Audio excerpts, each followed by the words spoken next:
தொழிலாளர் ஒழிப்பு முறை சட்ட திருத்த மசோதாவை மத்திய அரசு திரும்பப் பெற வேண்டும் என்று திருமாவளவன் வலியுறுத்தியுள்ளார். தேசிய வீட்டு வேலை தொழிலாளர் இயக்கத்தின் சார்பாக சென்னை மெரினா கடற்கரையில் மனித சங்கிலி போராட்டம் நடைபெற்றது.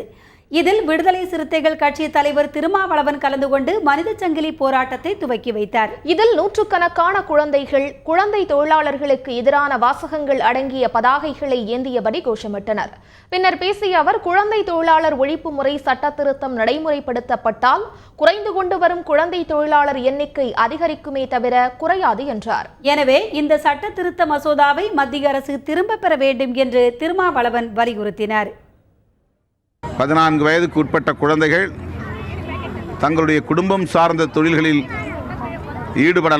ஈடுபடுத்தலாம் என்கிற வகையில் இந்த குழந்தை தொழிலாளர் முறை ஒழிப்பு சட்டத்தில் திருத்தத்தை கொண்டு வருவது பெரும் அதிர்ச்சியை தருகிறது, வேதனை அளிக்கிறது. இந்த சட்ட திருத்த மசோதாவை உடனடியாக இந்திய அரசு திரும்பப் பெற வேண்டும்.